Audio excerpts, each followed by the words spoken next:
你是否还记得那本陪伴我们无数次旅行的《孤独星球》？如今，它却宣布退出中国市场，这背后到底发生了什么？哈喽，大家好，欢迎来到幸福频道，我是李幸福。6月26日 ，Lonely Planet 孤独星球官方发布消息，称中国办公室已经关闭，停止在中国的出版业务，官方社交媒体账号也全部停止更新，未来将不会再有新的中文版 Lonely Planet。在发布给粉丝的信中 ，Lonely Planet 的官方理由是，由于疫情影响及公司战略调整，公司已关闭中国办公室，并停止在中国的出版业务。此外， Lonely Planet 在中国的所有官方社交媒体账号，包括微信公众号、新浪微博、小红书、知乎等，已停止更新。往后的形势会更加困难。Lonely Planet 这种以告别信的形式，平静地宣布了退出中国市场的决定，引发了广泛关注。背包客们曾人手一本的旅行攻略杂志《孤独星球》正式成为时代的回忆。Lonely Planet 中国分公司成立于2013年，自成立以来，孤独星球在中国已经出版了超过300种中文旅行指南和旅行读物，累计销售数百万册。曾伴随并见证了中国成长的经济奇迹，孤独星球的退出无疑标志着一个时代的落幕。这不仅意味着中国读者将难以再通过其经典的旅行指南来探索世界，更标志着一个曾经引领中国背包客潮流的品牌正式告别了中国市场。在如今互联网时代，人们已经开始习惯于快餐化、碎片化的方式来获取信息，通过短视频获得沉浸式体验。以小红书为代表的碎片式旅游攻略迅速崛起，经常几张氛围感十足的图片和一段由各个景点名称连缀而成的推文，就可以催生出爆款，影响了不少当代年轻人来一场说走就走的旅行。早期马蜂窝等专注旅行攻略的网站，一度凭借丰富的长图文旅行介绍攻略成为旅游爱好者的首选。而孤独星球旅行指南每册动辄成百上千页，的确已经不太符合现代人的生活习惯。我不要你觉得，我要我觉得。不要你觉得。与此同时，海外航线近期频频砍掉中国大陆、香港航线航班。2024年7月，英国维珍大西洋航空宣布，10月26日起将停运伦敦至上海航班，为这条开航25年的航线暂时画上句号。疫情期间，该航线曾一度暂停，2023年5月复航。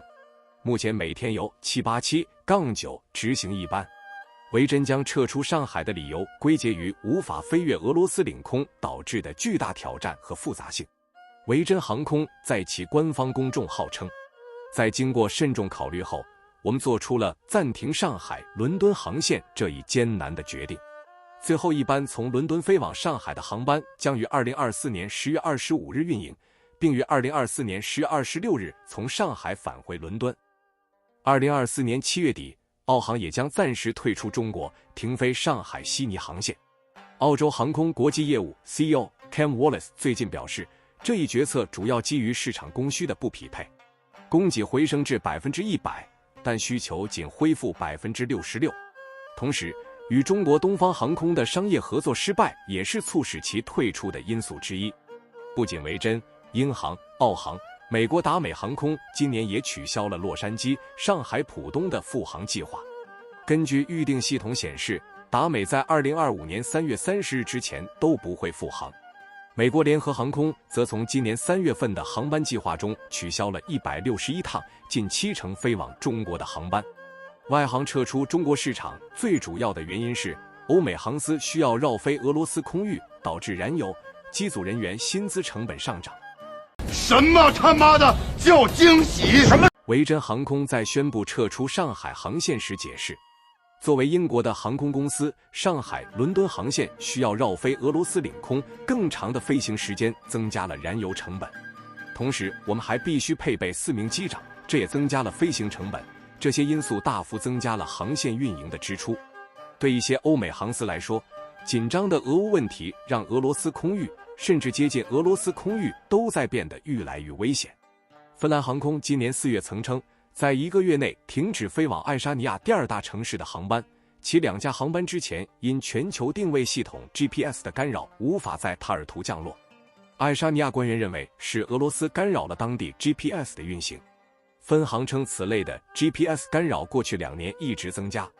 分行驾驶员报告，尤其靠近加里宁格勒、黑海、里海和东地中海的干扰，所以航班不得不绕飞，甚至远离俄罗斯空域。以芬兰航空为例，目前上海赫尔辛基航线飞行时长将近14小时，而同样国内的吉祥航空上海赫尔辛基航线仅需8小时，意味着分行要多消耗40%的燃料。目前国内航司在加码增开国际航班，恢复速度已经超过民航局年初的预期。而在传统的欧美市场，中外航司的份额占比也已发生巨大的变化。据民航局运输司副司长徐清介绍，随着暑期临近，国际客运航班量呈持续增长势头。近1周，7月1日至7日，中外航司共执行国际客运航班6045班，每个往返计为1班，已经恢复至2019年的近80%。另据人民网报道，今年上半年，国际航线完成旅客运输量2967.3万人次，同比增长254.4%，客运规模恢复至2019年同期的81.7%。国际航空客运市场延续快速恢复态势，2024年2月以来，连续5个月恢复水平超过80%。我知道你有理，但我们先不讲道理。我知道你很急，但是你先别急。今年暑期的出境游大热目的地日本，国内航司几乎做到了上海出发日本村村通。目前，上海直飞日本很多小众城市，这些机场仅有的国际航班可能就只有上海、台北和仁川。例如，东航直飞日本静冈、冈山、小松等航点，上海鹿儿岛直航也即将恢复名副其实的日本村村通。春秋航空则与东航互补，直飞高松和佐贺2个独飞航点。7月19日，日本国家旅游局公布了6月访日游客人数，1至6月为1777.72万人，超过同期创历史最高纪录的2019年访日的1663.3614万人。